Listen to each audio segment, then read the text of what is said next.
Epilepsy क्या होता है, मूर्छा क्या होता है, देख लीजिए। एपिलेप्सी का मतलब है कि मिर्गी एक क्रॉनिक न्यूरोलॉजिकल डिसऑर्डर है। सबसे पहले समझना चाहिए मिर्गी आपका यह एक क्या है, न्यूरोलॉजिकल मतलब तंत्रिका संबंधी समस्या है, ठीक है। मस्तिष्क के तंत्रिका तंत्र संबंधी समस्या है, न्यूरोलॉजिकल डिसऑर्डर है और यह क्रॉनिक है, लंबे समय तक चलने वाला बीमारी होता है जिसमें मस्तिष्क असमान रूप से कार्य करता है। जिसमें किसी को अगर मिर्गी होता है ना तो उसका न्यूरोलॉजिकल डिसऑर्डर रहता है वो, ठीक है। उसमें होता है कि उसका मस्तिष्क जो है असमान रूप से एबनॉर्मल रूप से काम करने लगता है, ठीक है, और बार बार दौरे का कारण बनता है। और यह असमान रूप से जब मस्तिष्क काम करता है तो बार बार दौरे जो है व्यक्ति को पड़ना लगता है और यह कारण बनता है दौरा पड़ना, ठीक है। सबसे प्रमुख लक्षण यही होता है कि व्यक्ति में बार बार दौरा उत्पन्न होने लगता है, ठीक है। मिर्गी में दौरे मस्तिष्क की समस्याओं के लक्षण है। दौरा क्या है, सीजर क्या होता है कि मस्तिष्क का एक कार्य प्रणाली से संबंधित लक्षण है, ठीक है, जो अचानक हो सकते हैं। यह दौरा मिर्गी वाला में अचानक से आता है, तभी देखते होइएगा कि हाथ पैर पटकने लगता है। बच्चा में होगा तो हाथ पैर, या सियाना में होगा तो हाथ पैर पटकने लगेगा, घुसेटने लगता है ज़मीन के अंदर, पानी में रहेगा तो पानी में घुसेटने लगता है। तो मिर्गी वाला में अचानक से उत्पन्न होगा और उसके मस्तिष्क के कार्य प्रणाली में यह समस्या होता है जिसके कारण अचानक से बार बार दौरा पड़ने लगता है, ठीक है। और मस्तिष्क में असमान जो इलेक्ट्रिक जो करेंट होता है, मस्तिष्क में जो हमारा इलेक्ट्रिक सिग्नल जो होता है वह जो है क्या होता है, असमान हो जाता है और जिससे बेहोशी और लंबे समय तक के लिए आक्षेप के मतलब कन्वंसल होता है, ठीक है, शरीर अनियंत्रित रूप से हिलना का कारण बन सकता है, ठीक है। तो इसमें क्या क्या होता है, ये अचानक जो है क्या होगा, दौरे पड़ने लगता है, ठीक है, व्यक्ति जो है बेहोश हो जाता है, ठीक है, और लंबे समय तक के लिए उसका शरीर जो है हिलने लगता है, आक्षेप जो है होने लगता है और उसका मस्तिष्क इन सभी जो चीज़ें होता है यह क्यों होता है, तो मस्तिष्क असमान रूप से कार्य करने के कारण ये चीज़ें होता है। और एपिलेप्सी एक न्यूरोलॉजिकल डिसऑर्डर है। ओके, चीज़ों को समझ गए। चलिए, मूर्छा, अब एपिलेप्सी मूर्छा या मिर्गी जो भी कहिए, या इसी को इंग्लिश में आप सीजर भी कह सकते हैं, ठीक है। तो यह कारण इसका क्या क्या होता है, सबसे पहले ब्रेन इन्फ्लामेटरी में चाहे कोई इन्फेक्शन हो जाए, ठीक है, या फिर चोट लग जाए तो मस्तिष्क का शोथ होता है, ठीक है। आनुवांशिक कारण भी होता है, लिख लीजिएगा, आनुवांशिक कारक भी होगा एक, ठीक है, तो एक पॉइंट ये भी इंक्लूड कर लीजिएगा, आनुवांशिक कारक, ठीक है। ब्रेन में चोट लगना, मस्तिष्क का चोट होना, ठीक है। तीव्र बुखार, हाई फीवर भी इसका कारण बनता है। ओके, वास्कुलर डिस्टरबेंस मतलब हृदय से संबंधित परिवर्तन, ठीक है। हाई बुखार, यह भी हाई बुखार में भी देखते होइएगा व्यक्ति का बेहोशी आ जाता है, ठीक है, व्यक्ति जो है अलर बलर बोलने लगेगा। ओके ना। पांचवा है ब्रेन में ट्यूमर, ये भी कारण बनता है। ओके ना। तो कारण में, मूर्छा के कारण में या तो ब्रेन में इन्फ्लामेशन हो सकता है, ठीक है, जैसे एंसेफेलाइटिस होता है, मेनिंजाइटिस होता है, तो ये सब ब्रेन का जो है इन्फ्लामेशन ही है, ठीक है ना। ब्रेन में चोट लगना, ठीक है, चोट लगने के बाद जब मरीज़ ठीक हो जाता है ट्रीटमेंट के बाद तो उसके बाद कारण बनेगा एपिलेप्सी का, ठीक है। तीव्र बुखार, हाई फीवर, हृदय से संबंधित परिवर्तन और मस्तिष्क अवरुद्ध, तो ये कुछ कारण है। छठा कारण आनुवांशिक कारण भी इंक्लूड कर लीजिएगा और यह सब जो है आपके कारण बनते, ठीक है। और ये जो है और साथ में ये भी लिख सकते हैं इलेक्ट्रिक असमानताएं, ठीक है, मस्तिष्क के विद्युतीय असमानताएं, ठीक है ना, ये भी लिख सकते हैं कारण में। तो ये आपका हो गया 5-6 कारण, आप लोग लिख दीजिएगा। अब आगे हम लोग देखते हैं इसके क्या क्या लक्षण होते हैं, ठीक है।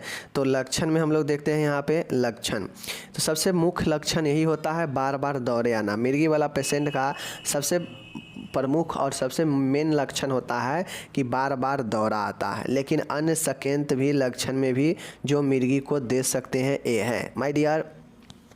मिर्गी के और भी सारे लक्षण हो सकते हैं लेकिन सबसे मेन लक्षण जो होता है वह फिट आना, ठीक है, बार बार जो है दौरे आना।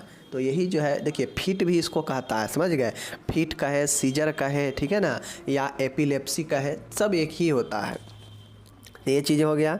अब आगे देखिए, शरीर के एक तरफ असमान पकड़ना, ठीक है, शरीर एक तरफ का असमान पकड़ना मतलब शरीर जो है उसका क्या हो जाता है, बिल्कुल टाइट पड़ने लगता है, ठीक है ना, हार्डनेस होता है, हाथ पैर जो है टाइट कर देता है इसमें पेशेंट, ठीक है।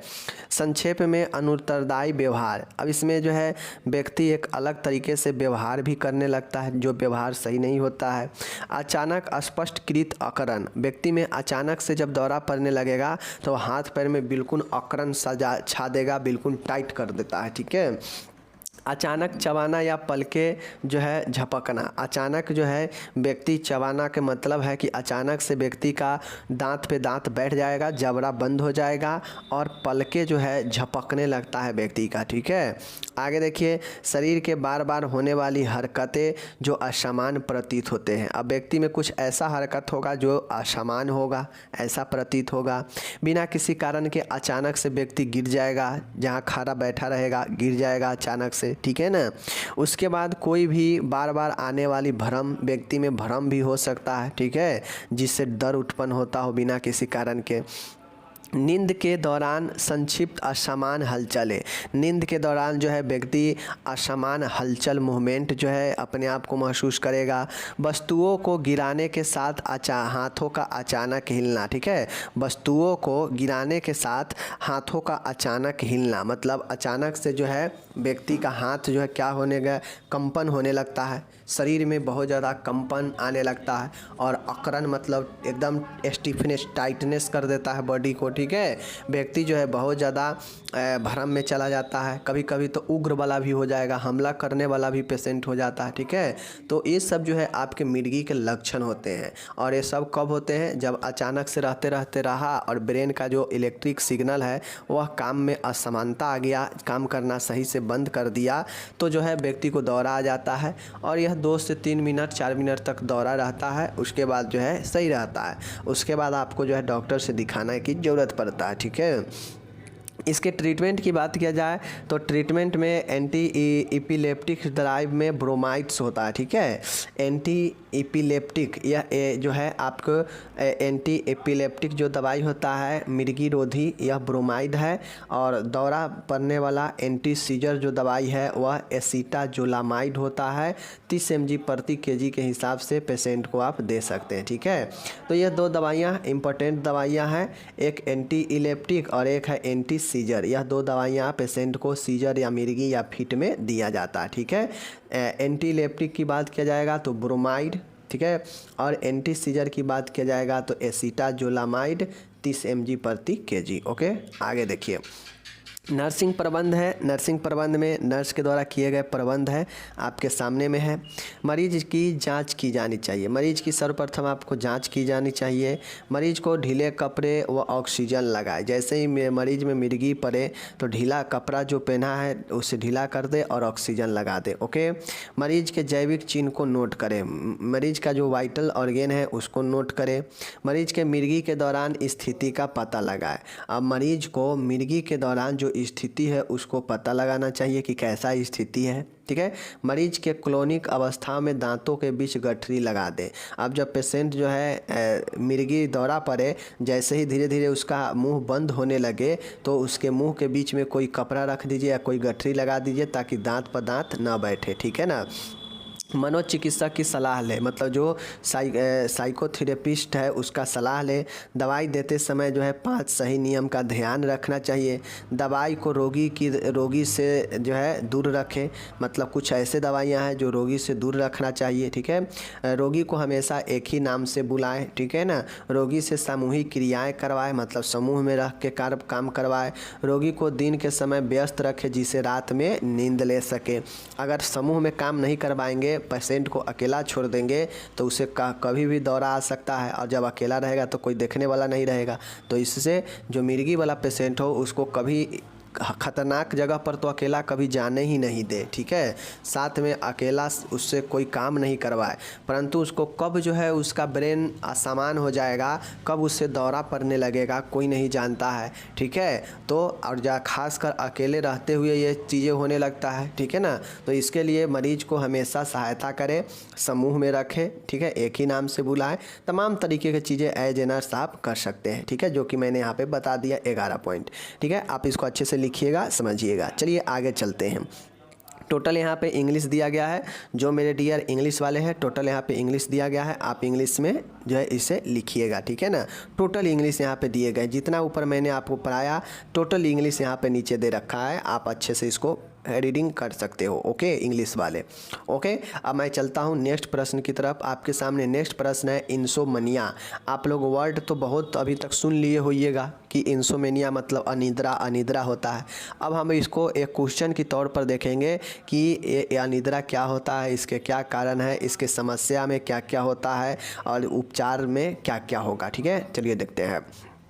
अनिद्रा, इंसोमनिया। इंसोमनिया का मतलब होता है, अनिद्रा का अर्थ है कठिनाई से नींद आना व नींद बनाए रखने में कठिनाई से, ठीक है। अब इंसोमनिया का मतलब होता है अनिद्रा। अनिद्रा का मतलब होता है कि व्यक्ति का नींद नहीं आएगा। अब नींद कब नहीं आता है, तो नींद व्यक्ति जब कोई चीज़ सोचते रहता है या नींद बनाने में उसे बहुत कठिनाई आता है। तो नींद जब देखिएगा कोई व्यक्ति को नींद की समस्या होता है तो वह सोने का बहुत प्रयास करेगा, बहुत जो है अपना प्रयास करता है, बहुत कठिनाई से उसके जो है नींद लेने की कोशिश करता है, लेकिन फिर भी नींद जो है नहीं आता है। तो यही जो है अनिद्रा होता है। तो अनिद्रा का अर्थ है कठिनाई से नींद आना, मतलब बहुत कठिन से नींद आना या फिर नींद को बनाए रखने के लिए बहुत कठिनाइयों से गुजरना, ठीक है। तो यही जो है अनिद्रा होता है। आगे देखिए, इसके कारण की बात किया जाएगा तो अनिद्रा स्वयं एक बीमारी न होकर अनेक अन्य बीमारियों का प्रमुख लक्षण है। अब सबसे पहले समझिए कि अनिद्रा जो है, इंसोमनिया जो है, यह कोई एक लक्षण किसी अपने आप को यह कोई बीमारी नहीं है, क्योंकि यह एक विकार है। अब विकार जो होता है यह लक्षणिक भी हो सकता है। तो आप लोग देखते होइएगा कि आपको बहुत सारे बीमारी में, बहुत सारे कंडीशन में व्यक्ति को जो है नींद जो है नहीं आता है, ठीक है, नींद नहीं आता है। तो इंसोमनिया कोई एक खुद का समस्या नहीं होता है, ठीक है ना। यह खुद का कोई जो है समस्या जो है नहीं होता है, यह जो है दूसरे बीमारियों का लक्षण होता है। समझ रहे चीज़ों को। चलिए आगे चलिए। तनाव अनिद्रा का एक प्रमुख कारण है। तनाव जो होता है ना, स्ट्रेस, तनाव जो है, अगर जब तक आपको स्ट्रेस बना रहेगा तब तक नींद नहीं आएगा, ठीक है। तो तनाव अनिद्रा का एक प्रमुख लक्षण है, कारण है। किसी भी प्रकार का तनाव जो है नींद आने से बाधक होता है। आप किसी भी प्रकार के आपके जीवन से संबंधित या कोई भी चीज़ से संबंधित आपके अंदर तनाव है, जब तक तनाव रहेगा तब तक जो ये आपका नींद है नहीं आएगा, उसमें बाधा उत्पन्न होगा, ठीक है। आगे चलिए। उदाहरण के लिए कारण में देख लीजिए, उदाहरण के लिए परीक्षा में असफल होना। परीक्षा में असफल होंगे, आपको टेंशन होगा, बहुत ज़्यादा स्ट्रेस आएगा और उससे आपको नींद नहीं आएगा, ठीक है। जीवन में महत्वपूर्ण बदलाव, कुछ ऐसे बदलाव जो आपके लिए सही नहीं है तो यह भी तनाव उत्पन्न करेगा, ठीक है।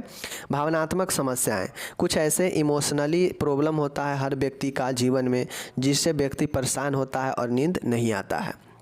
रोजगार से संबंधित परेशानियां, अब व्यक्ति सोते समय, जिसको रोजगार नहीं रहता है, जॉब नहीं रहता है, वह सोते समय भी अपने जीवन से संबंधित बातों को लेकर बहुत ज़्यादा चिंतित रहता है। तो रोजगार से संबंधित कारण भी हो सकता है। निरंतर समस्या के बारे में सोचना, निरंतर कोई बहुत ज़्यादा अपने समस्याओं के बारे में सोचता है तो ऐसे व्यक्ति को भी जो है नींद नहीं आता है। यूँ कहा जाए तो यह समस्या जो है सोच से उत्पन्न होता है, ठीक है। बहुत ज़्यादा निगेटिव चीज़ों के प्रति सोचने लगते हैं तो हमें स्ट्रेस आ जाता है, तनाव आने लगता है और यही तनाव जो है व्यक्ति को नींद को दूर करता है, नींद नहीं आता है, ठीक है। इसके अलावा अनिद्रा अन्य मनोरोग, अवसाद, डिप्रेशन अथवा शारीरिक रोगों को जटिलता के फलस्वरूप हो सकता है। अब जो अनिद्रा है, ऐसा नहीं है कि आपको सिर्फ सोचने से ही होता तो सिर्फ सोचने ही से है, चाहे आपको कोई शारीरिक रोग हो या फिर आपका मेंटल रोग हो, ठीक है ना। दोनों में आप बहुत ज़्यादा सोचते हैं, सोचने के फलस्वरूप आपका बहुत ज़्यादा स्ट्रेस बनता है और उससे नींद नहीं आता है। तो यही हो गया आपका कारण नींद न आने का। अब नींद ना आएगा तो उससे क्या क्या लक्षण उत्पन्न होगा, मीन्स क्या क्या समस्या आएगा, चलिए मैं आपको बताता हूँ लक्षण में, ठीक है।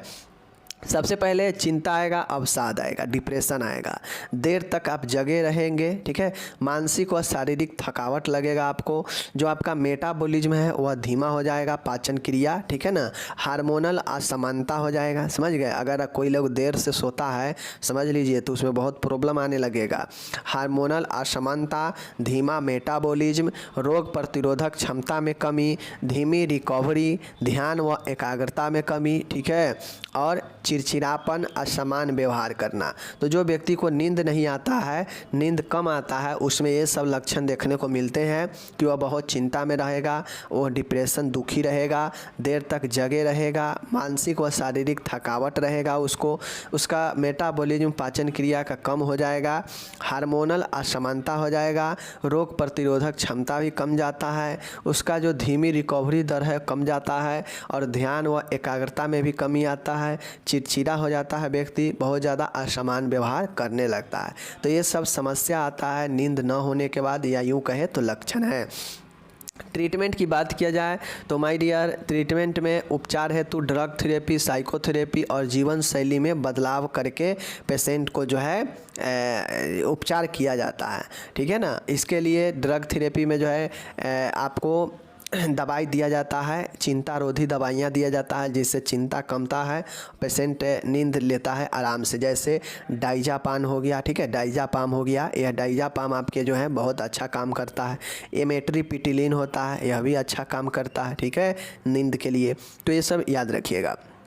गंभीर इंसोमेनिया की स्थिति में एंजियोलाइटिक्स का प्रयोग होता है। एंजियोलाइटिक्स में डाइजापाम दे सकते हैं, ठीक है, डाइजेपाम दे सकते हैं। उसके बाद जो है क्लोनाजीपाम दे सकते हैं, ठीक है, या उसके बाद जो है आप इसको लिए क्या दे सकते हैं, और भी चीज़ें दे सकते हैं। एक है एमेट्रिपिटिलिन, यह भी दवाइयाँ हैं, ठीक है, याद रखिएगा। आगे है साइकोथेरेपी के 3 उपचार। साइकोथेरेपी जो एक साइकोथेरेपिस्ट के द्वारा दिया जाता है मानसिक रोगियों को, उसमें cognitive theory, stimulate control, progressive muscles relaxin, ठीक है। तो यह जो है आपके दिया जाता है साइकोथेरेपी में cognitive theory, stimulus control, progressive muscles relaxin, याद रखिएगा। आगे है यहाँ पे जीवन शैली में बदलाव, जैसे सोते वक्त चाय कॉफ़ी ना लेना, नियमित समय पर सोने जाना, शराब सेवन न करना, देर रात्रि भोजन न करना इत्यादि। अब अपने जीवन शैली में बदलाव करके भी नींद को प्रेरित कर सकते हैं। जैसे सोते समय चाय कॉफ़ी नहीं लीजिए, ये नींद को भगाता है, ठीक है। नियमित समय पर सोइए, अगर 11 बजे टाइम बना लिए हैं तो नियमित 11 बजे के आसपास चले जाइए सोने, ठीक है। शराब सेवन न कीजिए, क्योंकि यह शराब सेवन से व्यक्ति को दिक्कत होता है। देर रात्रि में भोजन भी न कीजिए, यह नींद को आपको दूर भगाता है। तो जीवन शैली में बदलाव करके भी आप जो है अनिद्रा से बच सकते हैं, ठीक है।